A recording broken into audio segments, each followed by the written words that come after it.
Depois a gente volta a falar de Covid. Vocês estudaram Vargas comigo no 9º ano. Lembra? Uhum. Sim. O que vocês lembram? Que ele deu um golpe, que ficou 15 anos no poder. Ele ficou 15 anos no poder, ele deu um golpe só? Não, ele deu vários golpes para 15 anos, né? Vargas era uma raposa política, Vargas era ligeiro. Não tinha uma frase dele que ele usava a... Como é que fala? Que ele, eu acho, sei lá, ele usava a roupa. Não sei, é uma frase aí que falam que é tipo que ele se vestia de acordo com a música, sei lá, coisa assim. Isso, que ele se comportava de acordo com a situação. A gente viu uma charge sobre isso. Olha só, vocês lembram de algumas coisas do Vargas, né? Esse aqui é o GG.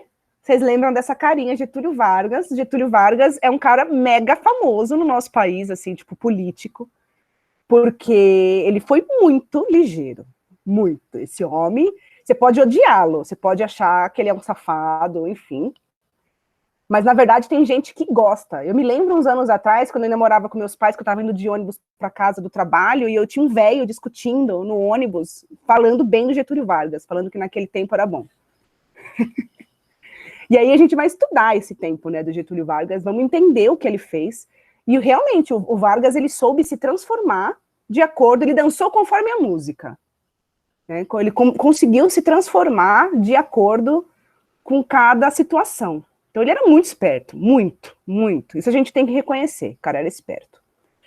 E aí a gente vai ver o Getúlio Vargas em fases, tá? O que a gente chama de era Vargas é essa primeira parte, esses primeiros 15 anos de governo. A gente vai dividir esses primeiros 15 anos de governo em 3 partes. O governo provisório. O que significa a palavra provisório? Temporário, né? Temporário. Governo provisório, que vai de 30 a 34. Bem temporário, né? 4 anos. Tipo, um mandato, né? E aí a gente vai ter a segunda fase, que eu vou explicar o que marca, né? Quando a gente está falando de fases, não é que as pessoas vão dormir um dia numa fase de governo e acordam no outro, né? É que, estudando historicamente, acontecem determinados eventos que marcam, né? O fim de um sistema e o início de outro, né? E aí são essas fases que a gente tem. Então a gente tem o governo provisório, que vai durar 4 anos, então não foi tão provisório assim. Aí vai ter uma treta. Aí a gente vai ter ele vai ser eleito por voto indireto, e aí ele vai governar de 34 a 37, e depois ele vai meter a ditadura mesmo, vai meter o louco. Vai se tornar um ditador. A gente vai ter um governo totalitário. A gente vai estudar, depois de Era Vargas, o totalitarismo, nazismo e fascismo, e o Vargas, ele vai fazer mais ou menos isso aqui, ele vai governar como um ditador entre 37 e 45. Vocês sabem a diferença de voto direto e indireto? Uhum. Então explica para mim. Ah, que tipo assim, no indireto a população vota em representante que vota no presidente, entendeu? Isso mesmo. Então, tipo, a população vota nos deputados, por exemplo, e esses deputados vão votar para presidente. E o voto direto é o que nós temos hoje, né? Você vota diretamente no imbecil que te governa, ok? E aí o Getúlio Vargas, olha só, a gente vai estudar esses 15 anos dele agora e vai parar porque a gente vai estudar nazismo, fascismo e Segunda Guerra. Porém, ele vai voltar ao poder, ele ficou tão popular, ele era tão ligeiro, e ele ficou tão popular, o povo gostava tanto do Vargas, mas tanto que ele vai ser eleito democraticamente depois. Ele vai voltar nos braços do povo e vai se tornar presidente mais uma vez em 1951. Então, depois de tudo que ele vai fazer, tudo que a gente vai estudar, ele vai ser eleito novamente. Então, assim, quando a gente fala, o brasileiro precisa ser estudado, vocês já ouviram essa expressão que as pessoas falam, o brasileiro precisa ser estudado? Uhum. O brasileiro não precisa... O brasileiro é estudado, né? O pessoal das ciências humanas estuda o brasileiro. O que o brasileiro precisa é estudar. Porque eu tenho a impressão que a gente não conhece a própria história, não conhece a própria história com um senso crítico, e aí a gente fica repetindo os mesmos erros, né? Fazendo as mesmas merdas de novo, de novo, de novo. Vocês têm uma chance de viver... Eu já estou conformada que o mundo que eu vivo é isso aí. Vocês têm uma chance de viver num mundo um pouquinho melhor. Então vamos começar, né? O Getúlio Vargas, ele vai voltar como democrata e ele vai morrer, ele vai ser... E aí, tipo, ele vai terminar a vida dele se suicidando. Então, a história do Getúlio Vargas é uma história, assim, tipo, é o presidente mais doido, assim, na minha opinião, da história do Brasil. Ele vai se matar em 1954. E aí eu comentei isso com vocês, a gente vai falar disso mais para frente, quando a gente falar disso lá depois de Segunda Guerra, e aí a gente vai ver, vou mostrar para vocês fotos do funeral do Vargas, né? Parecia enorme, assim, ele era muito, a galera, o trabalhador, o povo gostava muito do Getúlio Vargas. Então, em 54, ele se suicida. E aí, lá na frente, eu vou explicar para vocês também, até como esse suicídio aí tem toda uma questão política por trás disso, né? E aí tem aí uma fotinho, na época que o Getúlio Vargas governou o Brasil, a capital do Brasil não era Brasília, ainda era o Rio de Janeiro, e ele se matou no quarto, né, onde o presidente vivia lá no Palácio do Catete, no Rio de Janeiro. Ele se matou com um tiro no peito, e até hoje o Palácio do Catete se chama Museu da República, lá no Rio de Janeiro. O dia que a gente voltar a sair de casa, viver a vida, se você for ao Rio de Janeiro, você pode observar esses objetos no museu, né, que é a camiseta, o pijaminha do Getúlio Vargas e a arma que ele usou para se suicidar, está lá no Museu da República, lá no Rio de Janeiro. Muito bem, vamos falar um pouquinho de antes do Vargas. Como que era o Brasil na República Velha? Vamos fazer aí um relembrar e viver. Me ajudem. Não é pra gente falar? Sim. Não, eu tô falando... Sim, alguém, por favor, conversem comigo, gente. Lembra quem conversar com a Pro, responder as coisas, aí a gente não faz formulário de verdade? Uhum. Então, vamos lá. Como que era o Brasil antes do Vargas? Como que era lá o lance da República Velha? Porque o Vargas, ele vai encerrar esse período de República Velha. Tanto que esse nome, República Velha, tem alguns historiadores que não gostam de usar. Eles usam Primeira República. Porque República Velha foi um termo pejorativo que, né, a era Vargas vai criar para o governo anterior, para falar, nossa, era tão ruim, é uma República Velha. Então, você pode ver em provas de vestibular, tanto foi República... dos Marechal lá, não foi? Não, os Marechal governaram logo na então. proclamação, né? Foi o Marechal o Floriano Peixoto e o Marechal Eduardo da Fonseca. Que tinha tipo umas oligarquia. Isso, tinha as oligarquias. O que é uma oligarquia? É um pequeno grupo de pessoas que tem poder. E aqui no Brasil, um pequeno grupo de pessoas que tem poder, o que essa pessoa tem para ter poder? Tem, hoje em dia, dinheiro. Pensa o que... dinheiro, mas assim, não é só dinheiro que te traz poder, não é só dinheiro militar, que é riqueza. Né? Aqui neste país, até hoje, quem é que manda e desmanda no Brasil? Igreja. Latifundiário. Terra. Então, quem mandava e desmandava no Brasil eram os grandes proprietários de terra. E ainda gente. A gente está vivendo um governo hoje que está permitindo um grande desmatamento, tanto da região do Pantanal quanto da região do Amazonas, né, da Amazônia, para que essas pessoas expandam suas terras e plantem ou criem gado para vender para o exterior para ganhar dinheiro. Então, o nosso país, ele desde o início, desde a época que era colônia, até hoje é um país muito marcado por pessoas que possuem grandes quantidades de terra, e, portanto, controlam, elas têm muito poder, porque quando você tem terra, você tem o espaço essencial da produtividade. Com terra, você planta, com terra você constrói, com terra você cria animais, e é o mínimo que a gente precisa para fazer matéria-prima para tudo no mundo. Para tudo você precisa de matéria-prima. Então, o Brasil, até hoje, é extremamente controlado por famílias e grupos, né, de pessoas que têm muitas terras. E aí, esses caras dominavam o Brasil lá na época da República Velha, né? E aí, esses caras, na época da República Velha, esses caras que plantavam, qual que era a principal coisa que eles plantavam? Café, muito bem. Então, especialmente, quem mandava no Brasil era a galera de São Paulo e Minas Gerais, em especial, né, São Paulo, Minas Gerais e Rio de Janeiro, que é onde mais plantava café naquela época. Então, antes do Vargas, a gente também estudou, a gente fez uma aula sobre as revoltas, né, da República Velha. Então, cada um de vocês explicou um pouquinho, né, porque a República Velha tinha essas oligarquias, né, esses pequenos grupos de latifundiários que mandavam no país, e a situação do povo era muito ruim. Você não tinha uma participação popular, naquela época só podia votar quem era só homens e alfabetizados, então a maior parte das pessoas eram excluídas de participação política, então teve muita treta no Brasil. Então a gente estudou lá o cangaço, a gente estudou a Guerra dos Canudos, a Guerra do Contestado, a revolta da vacina, então teve várias tretas. Uma das tretas que a gente teve foi o tenentismo, que se não me engano foi a Jeanine que apresentou, né, com a Andressa, naquela época, lá no começo do ano.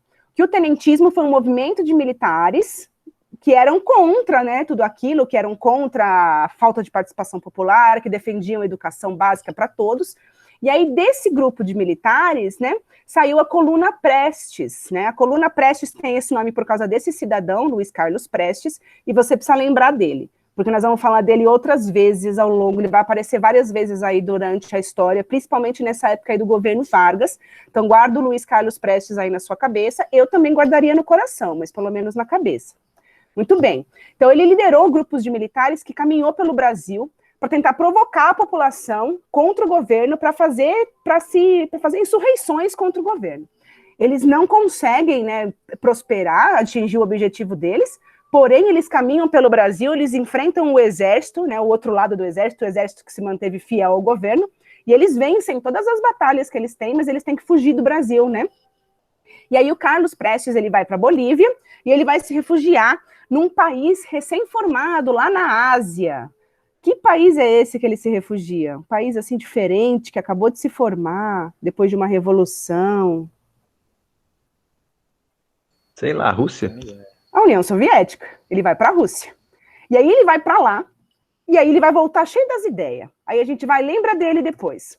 Muito bem, então como funcionava o Brasil até 1929? Lembra que tinha lá os cafeicultores que dominavam a política.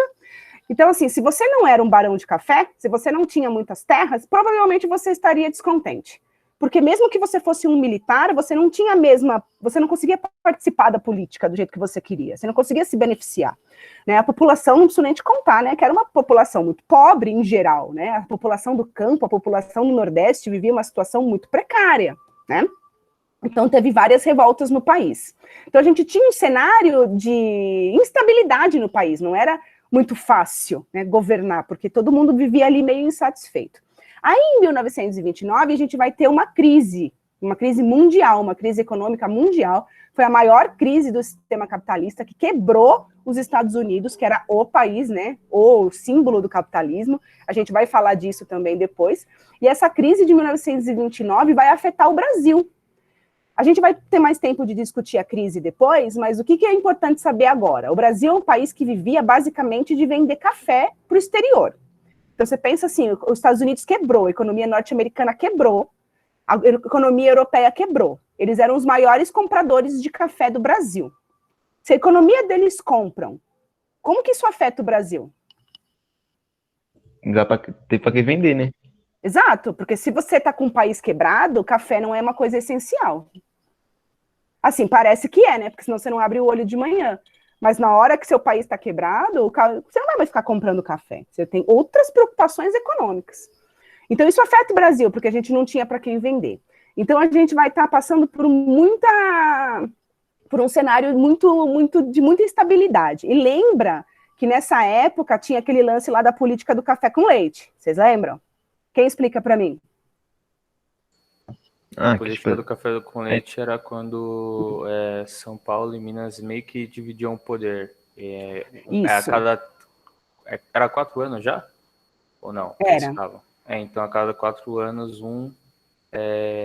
ficava, aí depois outro, e era assim, intercalando um por um. Então, o que a gente chama de sistema do café com leite ali, é aquele que tinha a oligarquia de São Paulo e de Minas, que eram as maiores, elas meio que se revezavam no poder. Não é que nessa época só teve presidente paulista e mineiro, tá? Tivemos presidentes gaúchos, tivemos presidentes paraibanos, tá? Mas tudo dentro desse jogo político, né? Mas São Paulo e Minas Gerais dominavam, e esses dois estados, eles eram aliados, né? Eram duas galera muito ricas, duas oligarquias que eram aliadas. Então, o Partido Paulista indicava um presidente e os mineiros apoiavam. Aí, na outra eleição, o Partido Mineiro indicava um presidente e os paulistas apoiaram. E aí, no meio dessa treta de crise de 29, de crise do café, depois eu vou mostrar também foto para vocês dos caras queimando o café. Porque o preço do café vai cair muito, porque vai ter muito café e ninguém vai estar comprando. Então, para não baixar o preço do café, os caras vão queimar sacas e sacas e sacas de café. Tem fotos da época dos caras arremessando assim, sacas de café no fogo. Então vai estar no meio dessa crise, né? E você está atingindo justamente as pessoas que dominavam o país. E no meio dessa treta, São Paulo vai quebrar esse pacto, vai quebrar esse acordo com Minas Gerais. Então, na época, o presidente do Brasil era o Washington Luiz, vocês devem conhecer esse nome, porque tem nome de rua, de avenida e tal. Esse Washington Luiz foi um presidente paulista, e aí, pela lógica do acordo que esses caras tinham, ele tinha que indicar um cara do Partido Mineiro. Só que ele não faz isso. Ele vai indicar para a sucessão dele o Júlio Prestes, que também era paulista. E aí você percebe o que vai acontecer, né? Você tem um acordo entre pessoas com muito, muito dinheiro. Aí uma dessas pessoas que tem muito, muito, muito dinheiro sai fora do acordo. O que a outra pessoa faz? Como que o Partido Mineiro ficou? Ficou feliz? Ficou bravão. Ficou pistola, ficou bravão. Porque, tipo, você é louco, você vai quebrar o acordo? Então o Partido Mineiro fala, vocês não vão cumprir o acordo? Então eu vou formar a minha própria aliança e eu vou concorrer contra você. Então os mineiros quebram, né, esse sistema aí, os paulistas quebram esse sistema e os mineiros vão se aliar com outras oligarquias, com outros grupos poderosos do Rio Grande do Sul e da Paraíba. E aí eles vão formar um negócio que chamava Aliança Liberal. Essa aliança liberal, né, essas três oligarquias, desses 3 estados, vão lançar para a presidência, vão indicar para a presidência o Getúlio Vargas, que era mineiro, e vão indicar para a vice-presidência o João Pessoa, que era da Paraíba.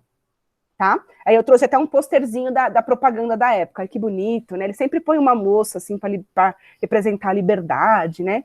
Então, para presidente, Getúlio Vargas, para vice-presidente, João Pessoa. Vocês conhecem esse nome, João Pessoa, por quê? Cidade. É a cidade que é capital da Paraíba hoje. O que aconteceu com o João Pessoa, vocês sabem? Não. Então vamos contar para vocês. Muito bem, a gente teve as eleições. Lembra que tinha aquele sistema lá dos coronéis, né? Então São Paulo tinha muito controle sobre os votos.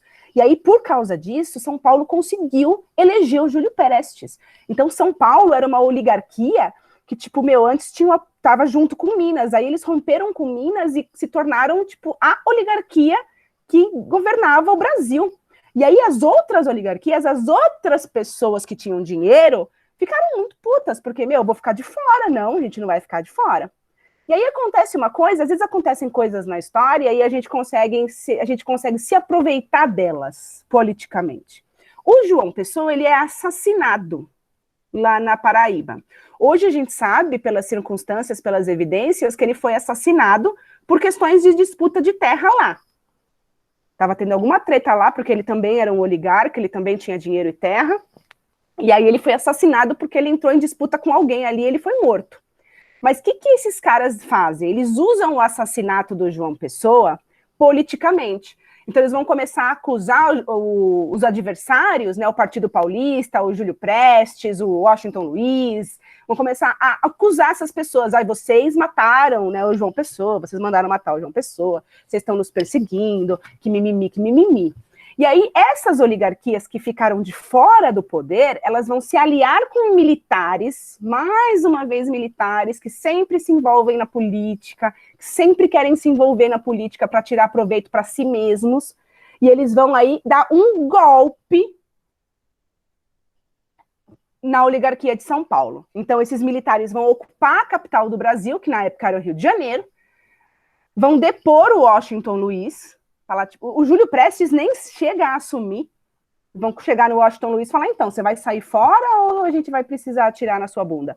E aí o Washington Luiz é deposto, e o Vargas, que era o candidato à presidência, que era o candidato do outro grupo de poder, assume a chefia do governo provisório. Então, quando o Vargas é indicado pelos militares, assim, os militares, nós estamos tirando o Washington Luiz, porque esses caras são safados, eles mandaram matar João Pessoa, eles querem controlar o Brasil, blá, blá, blá, blá, blá, blá. Então a gente vai aí derrubar esses caras e o Vargas vai ficar aqui, por enquanto, aí para reorganizar o nosso país.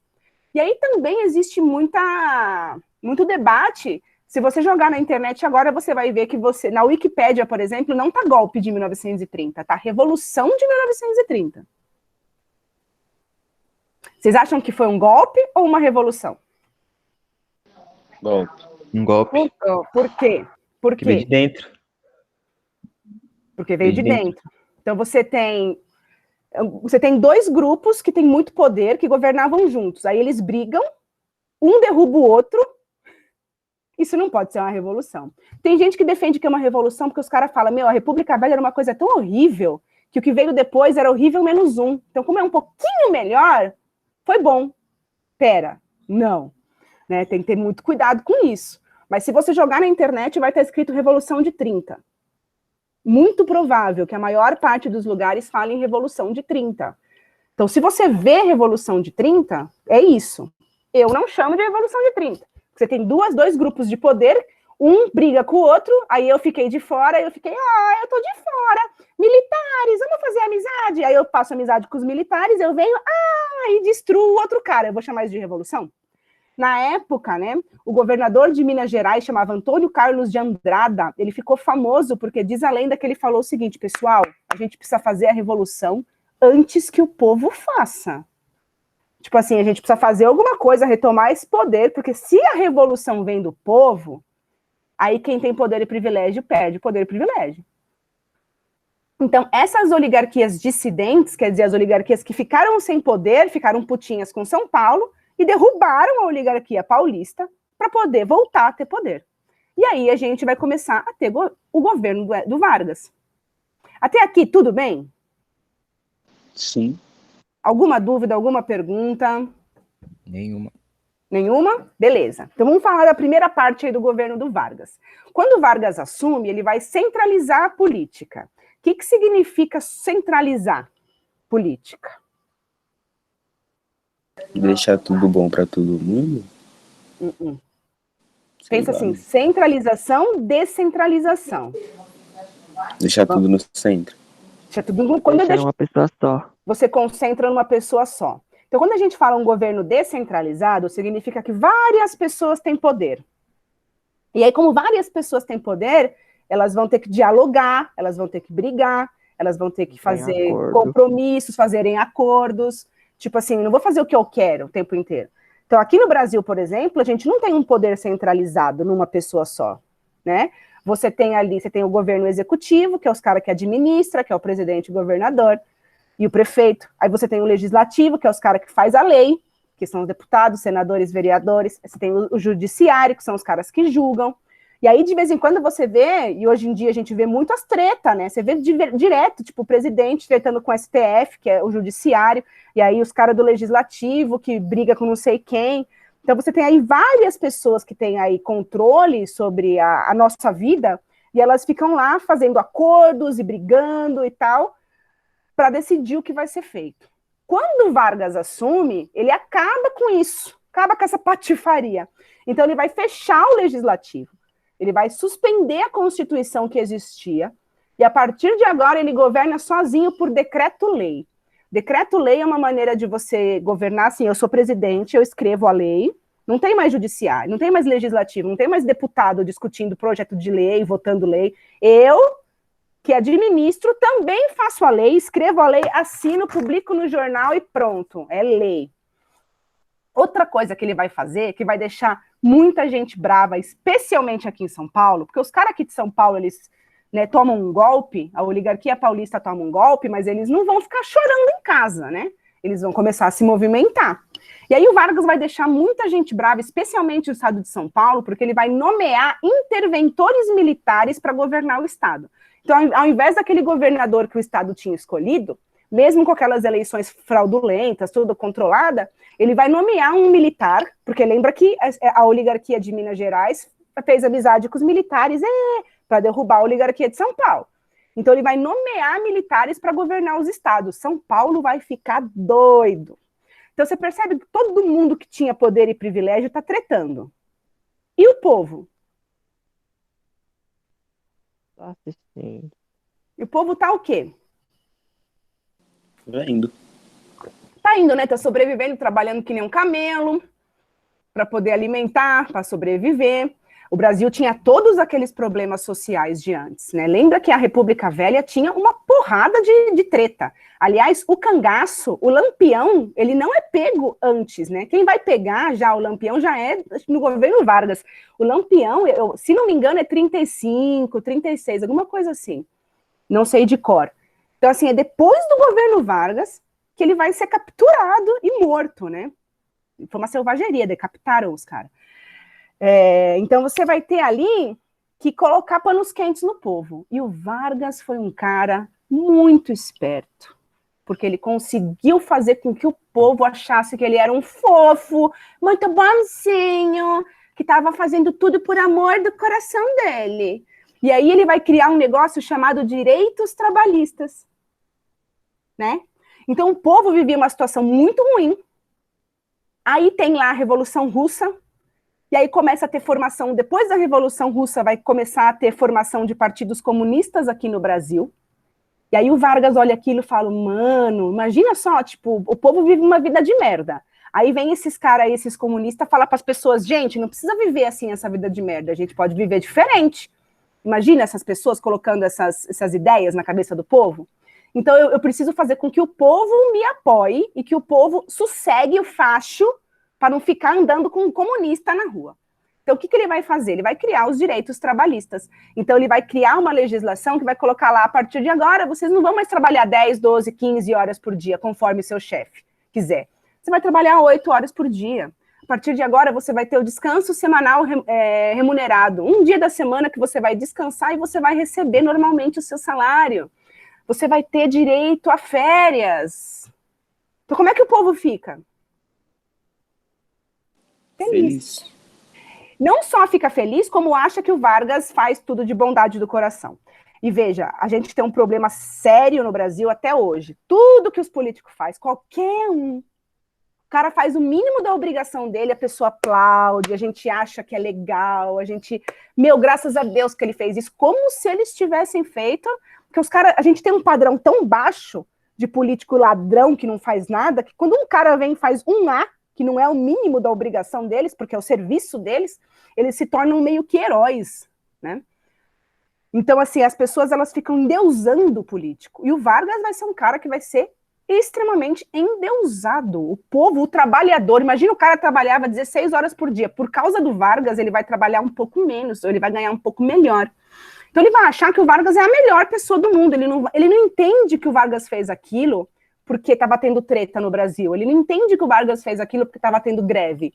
Ele não entende que o Vargas fez aquilo porque o Vargas tem medo das ideias comunistas avançarem e de ter uma revolução no país que nem teve na Rússia.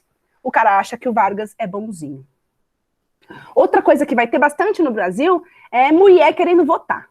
Vai sair um monte de mulher nas ruas, e na época botar 100 mulheres no Rio de Janeiro para caminhar e reclamar que não tem voto, era tipo, uau, meu Deus do céu, o que essas mulheres estão fazendo aqui? Vão acabar com a família. Vocês sabem que um dos argumentos das pessoas que eram contra o voto feminino era justamente isso, né? Porque se as mulheres saírem de casa para votar e começarem a pensar em política, vai acabar com a família. Vocês já ouviram esse argumento? Vai acabar com a família? Não. Já. Quem falou já? Eu Anaende. E o que as pessoas falam hoje em dia que vai acabar com a família?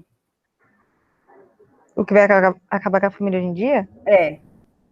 O cara fala hoje em dia, isso não pode, que vai acabar com a família. Se você Quando sair a para mulher trabalhar, se impõe, se você né? quiser ter independência financeira. É quando você trabalha, volta, faz as coisas. Vai acabar com a família. Então a mulher começou a votar em 32, acabou com a família? Não. Não, né? Você acha que 2, 3 caras aí que é gay vai acabar com a família? Não. Então, quem tem poder e privilégio fala muito de família. Porque a família, gente, é a coisa mais importante, né? São as pessoas que você tem contato, são as pessoas que você ama. Falar de família é uma coisa também, assim como falar de Deus, é muito bom, muito conveniente. Porque você consegue mexer com a pessoa, com o sentimento da pessoa, deixar a pessoa com medo. Então, quando você fala acabar com a família, a pessoa fica desesperada, óbvio, porque vai acabar com a família dela. O que isso significa na cabeça dela? Então, toda vez que quem tem poder e privilégio quer continuar tendo poder e privilégio, fala-se vai acabar com a família. Mas aqui em 1932, pela primeira vez, as mulheres vão poder votar. Só que ainda não é Constituição, tá? É um decreto-lei do Vargas, e aí a gente vai começar a ter mulheres que vão se candidatar a cargos públicos, a gente vai ter a primeira deputada, que tipo é uma mina sentada numa sala assim, ó, primeira mulher prefeita, depois eu separo essas coisinhas para vocês verem. Muito bem. Antes da gente entrar nesse conceito de populismo, tá, vamos entrar. Ou vamos falar da treta? Não sei agora. Muito bem, vamos falar do populismo, tá. Populismo é um conceito que a gente tem em história, que é um conceito muito complicado, porque tem muitos presidentes diferentes na América Latina, tipo o presidente do México da época, o presidente da Argentina da época, o Vargas, eles são todos colocados dentro dessa mesma panela, dessa mesma definição. E depois a gente pode até fazer uma aula comparando esses caras, se vocês quiserem. Mas, em geral, o populismo significa uma tática que o cara que governa o país, ele vai estabelecer diretamente com o povo uma relação emocional. Então, principalmente com as pessoas menos favorecidas, principalmente com as pessoas com menos educação. Então, ao invés de eu, tipo assim, eu sou professora, eu tô dando aula para você, porque é minha obrigação. Eu posso gostar do meu trabalho, mas mesmo assim, eu tô fazendo o meu serviço. Né? Ai, professora, obrigada por ter dado aula. Não, tô fazendo o meu trabalho. Quando um cara governa, e governa para o povo, não é mais que obrigação dele, porque é o trabalho dele. Deveria ser assim o tempo inteiro. Mas como a gente tinha governos tão excludentes, vem determinados presidentes que vão estabelecer uma relação direta e emocional com o povo. Então, eles vão criar o que a gente chama em história de figura paternalista. Paternalista significa pai.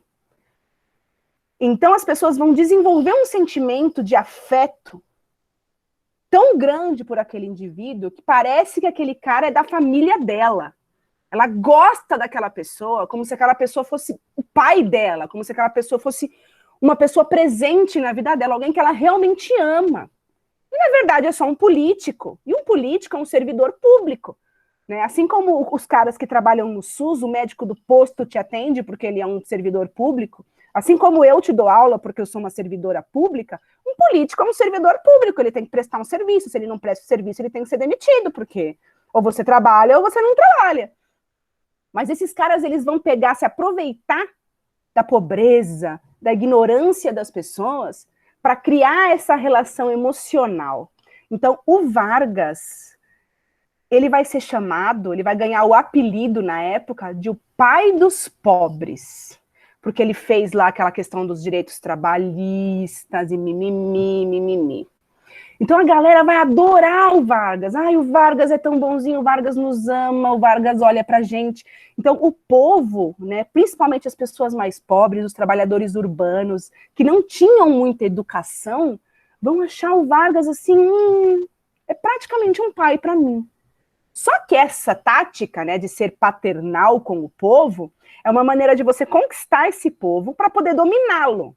Porque ao mesmo tempo que o Vargas fez os direitos trabalhistas, ele usou uma tática do Mussolini aqui no Brasil, que chama corporativismo. O corporativismo é você proibir que existam sindicatos liderados por trabalhadores.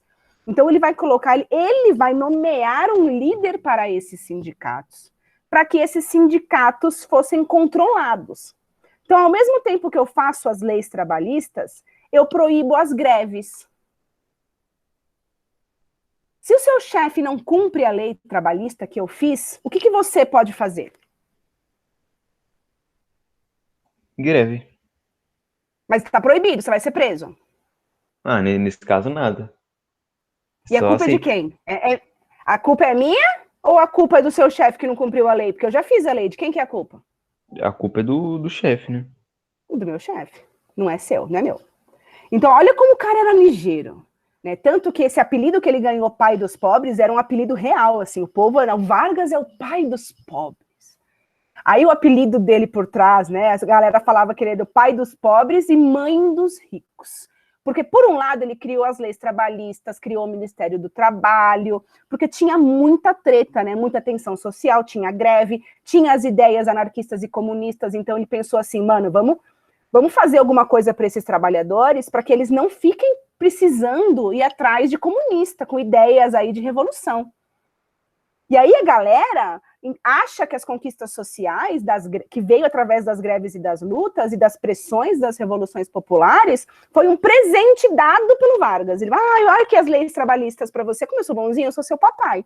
Só que, por outro lado, ele fiscalizava os trabalhadores de perto, ele impedia greves.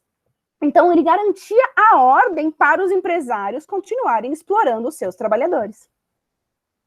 Então, tipo assim, ele te faz um carinho e depois te dá um tapa.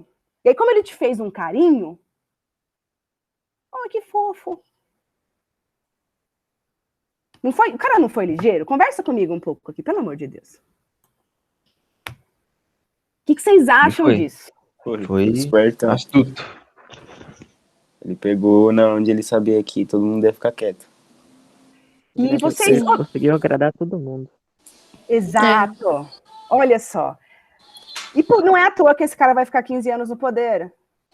Vocês conseguem perceber esse tipo de política hoje, ou em geral, assim, caras que ficam falando de povo, de trabalhador, e depois vão lá e dão um tapa na sua cara e favorecem os empresários?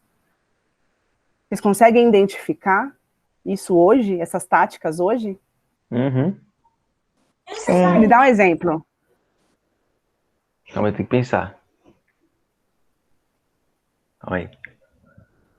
Eu vou cantar uma música para vocês, aí vocês vão lembrar. Vai, vassourinha?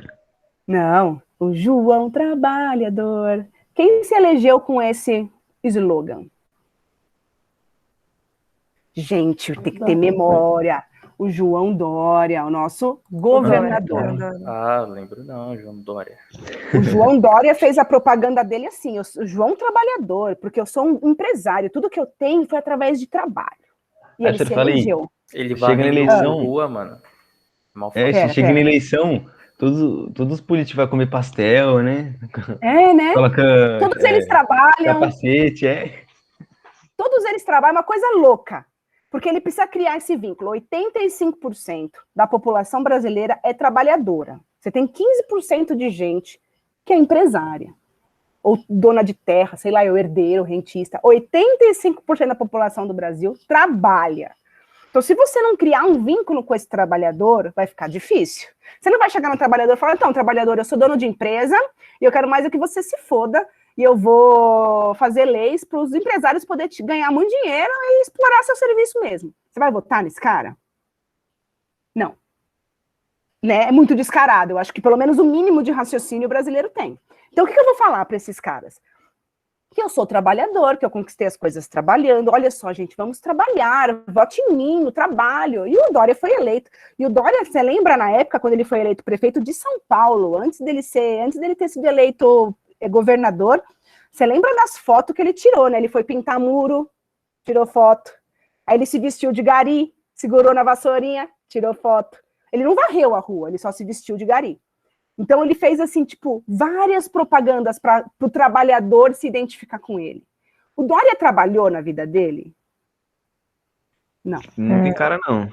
Ele não trabalhou o que você vai trabalhar um dia num serviço seu, ele não trabalhou a vida inteira. O Dória é herdeiro de terra. A família dele é o que a gente chama de quatrocentona, né? A família que já tem 400 anos. A família do Dória, o Dória é herdeiro de terra da época da escravidão.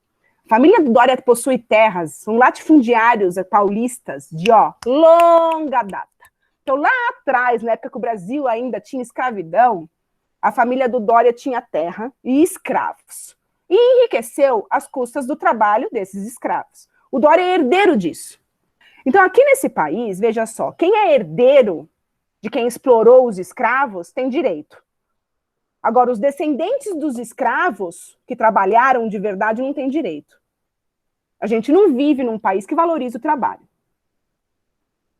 E o Dória, por exemplo, é esse cara, o nosso governador é esse cara. Ele é herdeiro, né? A família Costa Dória é herdeira.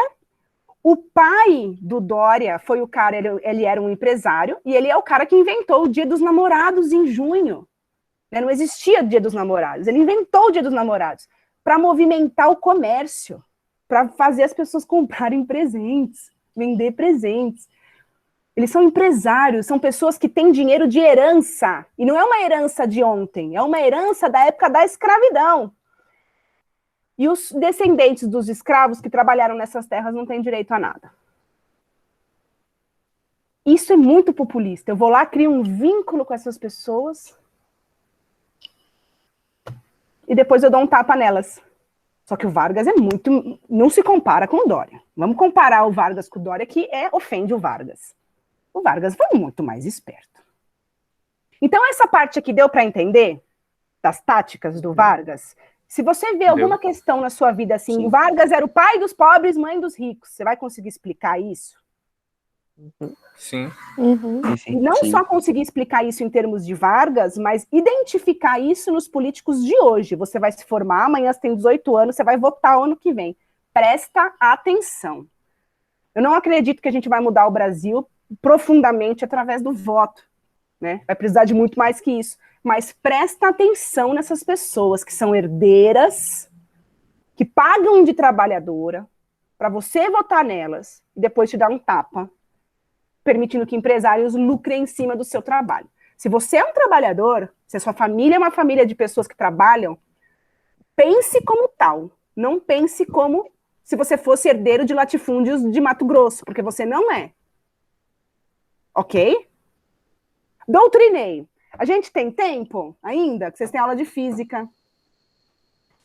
Tem Ai, 12 professora, minutos. Eu não tenho. Professora, Mas só uma pergunta. Pode falar. É sobre o populismo. Hum. O Lula, ele se encaixaria nisso? Mas, tipo, porque ele não ajudou os ricos em si, mas ele se... Ajudou. Ajudou bastante? Eu não, Então, é não que sei. o Lula, diferente dos outros caras, o Lula realmente é um nordestino pobre. Né?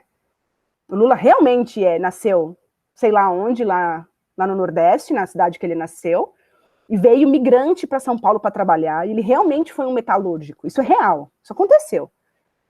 Mas ele se elegeu quando ele conciliou classes, a gente chama isso de política de conciliação de classes. O Lula disputou a eleição desde 89, ele perdeu para o Collor, depois ele perdeu para o Fernando Henrique 2 vezes. E aí ele vai ganhar depois do Serra, em 2003, né? 2002 e assume em 2003. Quando que ele ganha? Quando ele faz a carta ao povo. Né? Porque o Lula era um cara que ia para os debates e ele era mais radical, ele defendia mais o trabalhador, ele ia de calça jeans e camiseta. E o brasileiro é um povo muito, muito idiota, né? Muito elitista, porque o cara é pobre com complexo de rico. A gente tem uma mentalidade elitista. Né? A gente tem uma mentalidade muito louca. E aí o Lula ia para a televisão e as pessoas, o trabalhador de calça jeans e camiseta criticava o Lula porque ele não falava bonito e porque ele ia nos debates de calça jeans e camiseta polo. Então era muito complexo tudo isso. Em 2002, o Lula se transformou. Menina, Lula botou terninho. Lula não vestia terninho. Lula botou terninho e Lula escreveu a carta para o povo, para deixar os empresários tranquilos. Tipo assim, gente, eu quero ser presidente, eu quero melhorar a situação do país realmente. Mas você acha que eu vou tirar de você o seu poder e o seu privilégio? Não, eu só vou diminuir um pouquinho, para essa gente não passar fome. Foi mais ou menos isso. Se você quiser procurar aí no YouTube, você vê o discurso lá do Lula, a carta do Lula ao povo. Tudo bem, depois eu dou uma procurada. Então, assim, só que a diferença é que o Lula realmente não é herdeiro de terras. Isso é fato. Né? E ele realmente fez esse negócio de meio pai dos pobres, mãe dos ricos, sim. E essa é uma crítica que eu tenho, né? As pessoas falam, eu reclamava tanto do Lula na época do governo do Lula, porque ele ficava fazendo tudo para empresário. Eu falava, muito fácil, né? Você ter o Partido dos Trabalhadores e o trabalhador. Para de agradar empresário. Né? Eu não gosto, é que eu não sabia que ia piorar quando eu reclamava do Lula. Não sabia, desculpa, fui ingênua. Enfim, gente. Vocês ainda ouvem falar muito mal do Lula? Professora, mas ano que vem você pode se redimir, professora. Aí, professora, manda os slides aí. Depois. Mando. Mas é que eu nem comecei ainda. O quê? Vargas? Tem coisa tem chão ainda para estudar Vargas. Ah, não, mas manda aí, só pra dar uma... Para dar a luz? Não, tipo assim, quando, sei lá, tiver na dúvida, a gente só bate o olho e já... Beleza, mando sim. Já Vocês dá querem que eu mande no grupo ou no Classroom? No grupo. No grupo é melhor, Bruno. Tá, eu boto lá, só que aí vai tudo, vai o slide inteiro, tá? Beleza. Tá bom. E aí depois, só Vai, que eu vou começar a explicar agora a treta que o Vargas vai ter com o São Paulo. Então, Vargas governou de 30 a 34, aquele governo provisório, grupo de WhatsApp. Você não tá, Felipe, no grupo do WhatsApp? Espera aí que eu já te mando o link. Deixa eu terminar aqui, eu já te mando. Me perdi. Então, de 30 a 34, o Vargas vai governar o Brasil, só que aí vai ter uma treta, e por causa disso, ele vai ter que fazer Constituição, ele vai ter que fazer um monte de coisa, né? E aí, vocês têm que ir para aula de física, né? Se eu começar a explicar isso aqui, talvez... eu posso falar disso aqui rapidinho, 5 minutinhos, pode ser? Então, vocês... Rapidinho, professor de física pode esperar. Né? Vocês lembram lá que o Vargas veio, e São Paulo, as oligarquias paulistas, né, ficaram muito, muito putos, né? E o Vargas, ele dominava, ele governava por decreto-lei, e ele nomeou um interventor militar para governar São Paulo, e aí o estado de São Paulo, né, as elites paulistas vão começar a usar, né, um sentimento patriota, né, de São Paulo contra o Vargas, tipo, o Vargas é um ditador, o Vargas isso, e o Vargas realmente estava tendo postura de ditador. E aí o povo paulista vai começar a fazer manifestações contra o Vargas. E aí, em 1932, a gente vai ter um negócio chamado Revolução Constitucionalista em São Paulo, né? Hoje, dia 9 de julho, é feriado estadual por causa dessa revolução. Então, nós vamos formar os políticos paulistas e as oligarquias paulistas que ficaram sem poder por causa do Vargas, que tomaram o golpe, eles vão formar um negócio chamado Frente Única Paulista, e eles vão começar a incitar o povo contra o Vargas, né? O que eles queriam? Eles queriam exigir uma constituição, falar, precisa de constituição, Vargas, você não pode governar como você quer, precisa ter uma constituição, um conjunto de regras, né, na sociedade, para a gente poder viver de acordo com isso, não de acordo com a sua vontade. Então, aqui em São Paulo, a gente vai ter uma treta, né? A Frente Única Paulista vai recrutar pessoas para brigar contra o exército que estava a favor do Vargas. E essa treta começa por causa desses 4 meninos. Aqui na Pauliceia, a gente tem uma rua que chama MMDC. Não significa menor mínimo divisor comum. E se eu tiver que escutar isso mais uma vez na minha vida, eu vou ter um derrame. Significa Miragaia. Eu já escutei, nossa, é menor mínimo divisor comum. Falei, claro, é o menor e o mínimo. Ao mesmo tempo, divisor comum, porque nós homenageamos a matemática no nome das ruas. Não é menor mínimo, maior máximo, tá? MMDC significa Miragaia, Martins, Drauzio e Camargo. MMDC. Que são esses 4 mocinhos que vocês estão vendo. Um deles, se não me engano, o Martins, ele era menor de idade, ele era super jovem.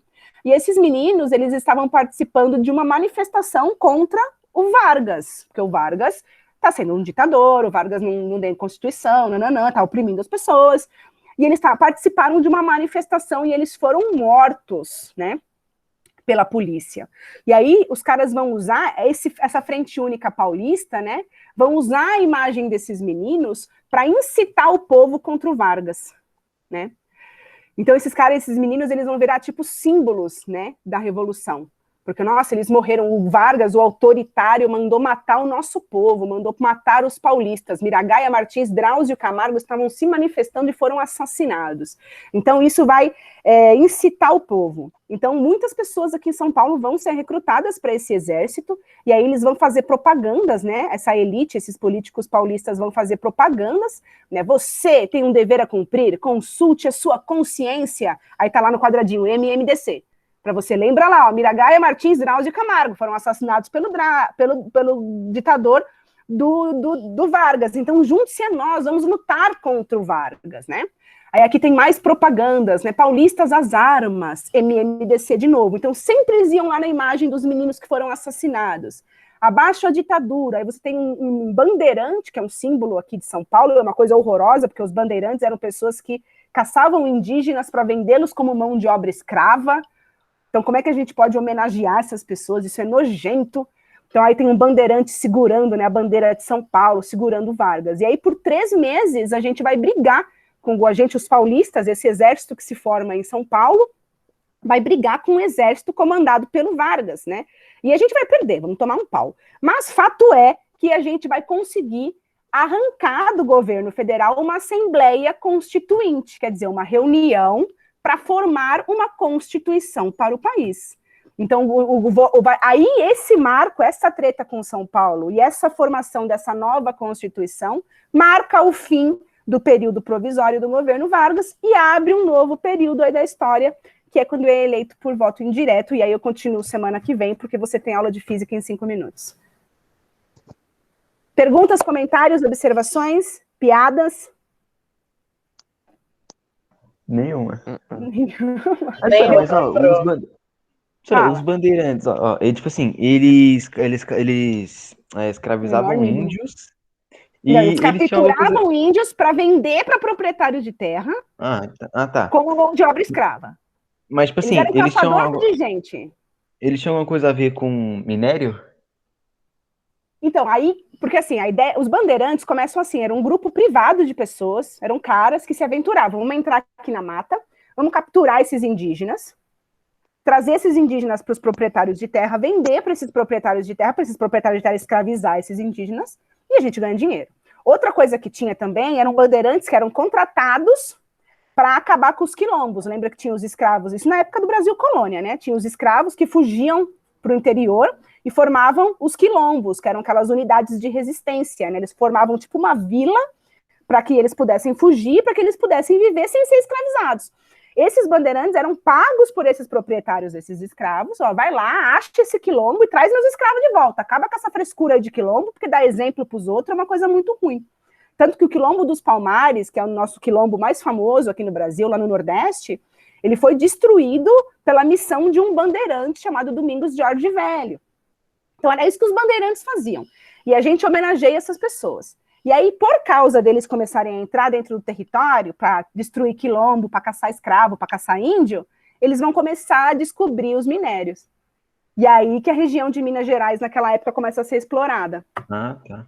Mas, tipo assim, então eles eram meio que tretados com os, sei lá, os jesuítas, então, porque, tipo assim, os jesuítas não queriam catequizar.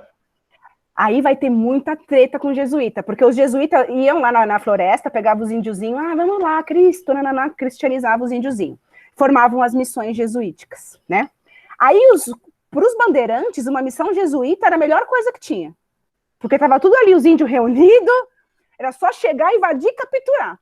E aí vai começar a ter treta entre esses caras e a igreja. Tanto que a igreja católica vai interferir aqui no Brasil. Né? Aqui no Brasil, que ainda não existia, era a América Portuguesa. Né? A igreja católica vai chegar para Portugal e falar, você precisa parar de escravizar índio, porque a gente precisa de católico. Porque também rolou a reforma protestante. Então, a escravidão indígena aqui no Brasil, ela é abolida bem antes da escravidão dos negros, por causa da igreja, porque a igreja queria que os índios fossem catequizados. E a gente homenageia Bandeirante até hoje, né? Você tem a Avenida dos Bandeirantes, tem um monte de rodovia em São Paulo que é o nome de Bandeirante. Aquela porcaria daquela escultura que tem lá na frente do Ibirapuera, que tem os caras empurrando, aquilo ali são bandeirantes. É uma homenagem às bandeiras. Na frente do MASP tem um bandeirante. Lá no bairro Santo Amaro tem uma estátua horrorosa, que além de homenagear um bandeirante, né? E é horrorosa. É horrível, enorme. Falar que é bonito, fala assim, não é? Você fala assim, não, você fala tipo, homenageia um bandeirante, mas dá dó porque pelo menos é bonito. Não, o negócio é feio, é horroroso. É uma que é marrom? É enorme. Parece muito parece madeira. Que foi uma criança que fez e aí aumentaram. Nossa, é muito feio. É muito feio, tem um zoião esbugalhado, é uma coisa horrorosa. E homenageia um cara que caçava índio para vendê-los como mão de obra escrava. Em São Paulo, um cara que desbravava a mata é considerado um herói, mas ele não desbravava a mata, porque ele destruía comunidades indígenas, vamos falar de novo, e quilombolas para escravizá-las. E a gente homenageia essas pessoas até hoje. Você percebe como a nossa cabeça de brasileiro é muito doida? Uhum. Porque, como é que a gente pode homenagear pessoas que capturavam outras pessoas para serem escravas? Me explica, por favor, porque eu também não tenho resposta para isso. Nem eu. Fica para a próxima. Por isso que é muito urgente, tem gente que fala de mudar o nome das ruas. E eu acredito que tem. A gente não tem que ficar... A gente não pode homenagear assassino. Homenagear uns caras, sei lá. Tem tanto ator, tanta gente legal no Brasil. Tanto artista bacana, Sambista pra caramba. A Avenida Ana Hickman. Não, só pode. No Brasil tem uma lei que só pode pôr nome de gente morta. Ah, é sério? A homenagem tem que ser póstuma. Ah, tá. Teoricamente, você não pode pôr Zoado nome de também, gente né? viva. Poxa, Só quem já matar deve dar Ana uma Hickman. mentira. O nome da E praça pensa. aqui. O nome da praça é Lauro Michels, o cara tá vivo. Olha, que feio! Prefeito de Diadema se homenageando. Você é louco. Essa praça aí também, você é doido. Só tem os guerreiros lá, né? Só os... Gente bonita, vamos lá, vocês têm aula do Ideraldo. Beleza. Doutora, Mostrou. vandalizaram a escola, hein? Por quê? É O Júnior mesmo. manda mensagem no grupo. Falou, Ele mandou ele falou o mensagem, seguinte, caso ó, ele- calma aí.